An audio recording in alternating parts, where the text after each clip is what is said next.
ప్రస్తుతం కురుస్తున్న అకాల వర్షాలు, గోదావరికి పెరుగుతున్న వరద నీటి ప్రవాహం పట్ల ప్రజలు అప్రమత్తంగా ఉండాలని రాజమహేంద్రవరం సిటీ ఎమ్మెల్యే ఆదిరెడ్డి శ్రీనివాస్ సూచించారు. నల్లా ఛానల్ నీట మునిగిన తుమ్మలోవ, ఆర్యాపురం ప్రాంతాలను బుధవారం ఉదయం ఆయన ఎస్పీ నరసింహ కిషోర్, టీడీపీ నాయకులు రెడ్డి మనీశ్వరరావు, బుడ్డిగ రాధా, ఏళ్ల ప్రదీప్, కొయ్యల రమణ, నగరపాలక సంస్థ అధికారులతో కలిసి పరిశీలించారు. అనంతరం ఎమ్మెల్యే ఆదిరెడ్డి శ్రీనివాస్ మాట్లాడుతూ 45వ డివిజన్లో రాజీవ్ గాంధీ కాలనీ, ఇందిరానగర్, తుమ్మలోవ, లలితానగర్, ఆర్యాపురం ఇలా నీట మునిగే ప్రాంతాల్లో పర్యటించడం జరిగిందన్నారు. గోదావరి వరద నీటి ప్రవాహం పెరుగుతున్న నేపథ్యంలో గోదావరి లంకల్లో ఉన్న వారిని పునరావాస కేంద్రాలకు తరలించేందుకు చర్యలు తీసుకున్నామన్నారు. అకాల వర్షాలు ఒకవైపు, గోదావరి వరద ఒకవైపు, ఈ రెండిట్ల వైపు లోతట్టు ప్రాంతాలు చాలా ఇబ్బందిగా ఉన్నాయి. ఉదయం నుంచి కూడా గౌరవ కలెక్టర్ గారు, ఎస్పీ గారు అయితే మాతో పాటు ఈ ఇండెంటెడ్ ఏరియాస్ అన్నింటిని కూడా తిరుగుతూ ఉన్నారు. అధికారులను అప్రమత్తం చేస్తూ ఉన్నాం. లంకల్లో ఉన్న వాళ్ళని తీసుకొస్తూ ఉన్నాం.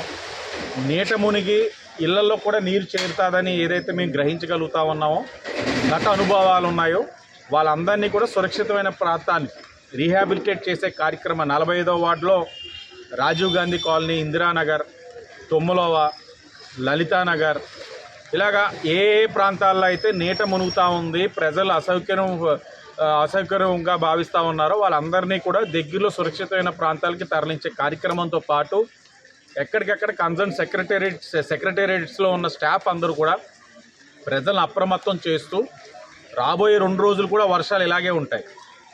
వరద నీరు పెరుగుతూ ఉంది గోదావరిలో.